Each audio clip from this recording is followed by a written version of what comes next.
एफएसएनएल में strategic cell जो सरकार करेगी, ये दरअसल 100% अपनी हिस्सेदारी, पूरी हिस्सेदारी बेच देगी, अपनी कोई हिस्सेदारी नहीं रखेगी।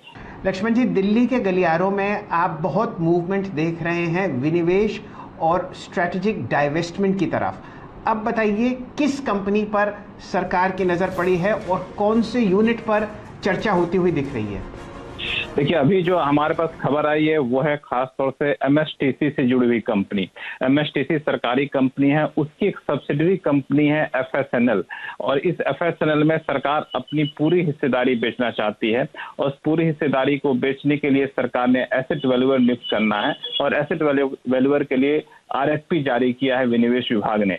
ये जो एफएसएनएल है, फेरो स्क्रैप निगम लिमिटेड है, जो कि एमएसटीसी की 100% सब्सिडी है, सरकार इसको बेचना चाहती है। और बता दूं कि ये जो फेरो स्क्रैप इस्पात निगम लिमिटेड कंपनी है, ये दरअसल भिलाई बेस्ड कंपनी है, और इसके अपने कई सारे स्टील प्लांट है। इसके करीब 8 स्टील प्लांट है अलग अलग जगहों पे, और सरकार चाहती है कि पहले इस सब्सिडी को बेचा जाए, इसीलिए सरकार ने ये आरएफपी यहाँ पे जारी किया है। और सरकार ऐसा करने वाली है। आप सबसे पहले सीएनबीसी आवाज पे सुने थे, और आज जाकर के उस पर मुहर लगी है, और विनिवेश विभाग ने इस पर जो है आरएफपी जारी किया। और इस आरएफपी की आखिरी तारीख है जिसके तहत आप अपना आवेदन डाल सकते हैं, वो आखिरी तारीख है 2 अगस्त।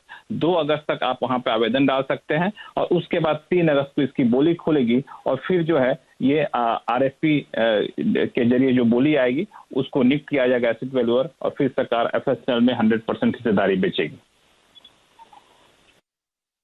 आप ऐसा कीजिए लक्ष्मण जी, ज़रा 1 मिनट हमारे साथ जुड़े रही है।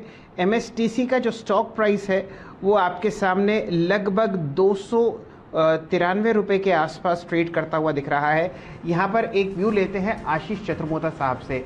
आशीष जी, बताइए क्या रणनीति एमएसटीसी पर? पिछले 3-1 हफ्ते से इस काउंटर को हम एक साइडवेज जोन में देख रहे हैं। आज मेटल्स का दिन है, कोई मोमेंटम आपको बढ़ता हुआ दिखता हो तो उस पर चर्चा कीजिए। 294 प्राइस और यहाँ पर 5% का इजाफा। बिल्कुल शैल जी, तो एक रेंज से ब्रेकआउट ये स्टॉक आज कर चुका है, और अच्छे वॉल्यूम्स के साथ ये मूव शुरू हुआ। और ये जो रेंज ब्रेकआउट है, मुझे लगता है 315-320 के स्तर इस स्टॉक में बहुत जल्द देखने को नजर आएंगे। 288 के स्टॉप लॉस के साथ मुझे लगता है कि इस स्टॉक में खरीदारी करनी चाहिए। और ये ध्यान रखना चाहिए कि मेटल में एक अप मूव है। आप देख रहे हैं टाटा स्टील के अंदर एक अच्छी मूव देखने को नजर आ रही है, हिंडाल्को, नेशनल एल्यूमिनियम सभी में एक अच्छा स्ट्रेंथ बना है। तो मुझे लगता है एमएसटीसी में यहाँ से 7-8% की तेजी हमें मौजूदा स्तरों से देखने को नजर आ सकती है। जी लक्ष्मण जी, अब जरा आपसे जुड़ते हैं। आप कह रहे हैं फेरो स्क्रैप निगम लिमिटेड के आप देखिए अपने भी स्टील प्लांट्स हैं, और जो मैं इनके वेबसाइट पर देख रहा हूं ये है मेटल स्क्रैप रिकवरी और स्लैग हैंडलिंग के लिए भी जानी जाती है। और इसके अलावा जो ये खुद काम करते हैं, इनकी अपने जो क्लाइंट्स हैं उनके बारे में मैं ज़रा आपको बता दूं। 8 स्टील प्लांट्स तो इनके हैं ही, BHEL Haridwar, railway wheel factory Bengaluru, इन कंपनीज के साथ भी आपको एफएसएनएल काम करती हुई दिख रही है।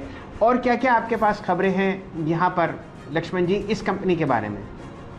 देखिए, दरअसल इस कंपनी को लेके सरकार ने कुछ दिन पहले ही इसके लीगल एडवाइजर नियुक्त किया था।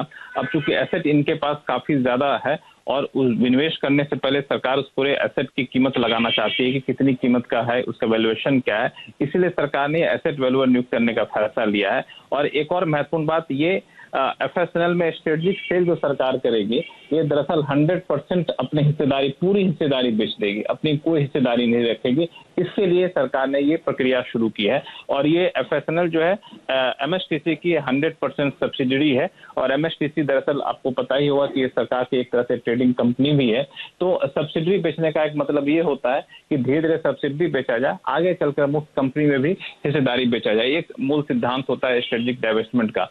तो इसकी संभावना से आप इनकार नहीं कर सकते। तो आगे चल के सरकार एमएसटीसी को भी देखेगी कि वहां पे हमें क्या करना है, उसमें अपनी कितनी हिस्सेदारी रखनी है। लेकिन फिलहाल जो सरकार ने अपना विज्ञापन जारी किया है वो है एसेट वैल्यूअर नियुक्त करने के लिए। और ये विज्ञापन दरअसल तारीख तो फ्राइडे इवनिंग की है, लेकिन ये है कि अभी वेबसाइट पे दिखी है, और ये काफी महत्वपूर्ण कदम है एफएसएनएल में डाइवेस्टमेंट के लिए।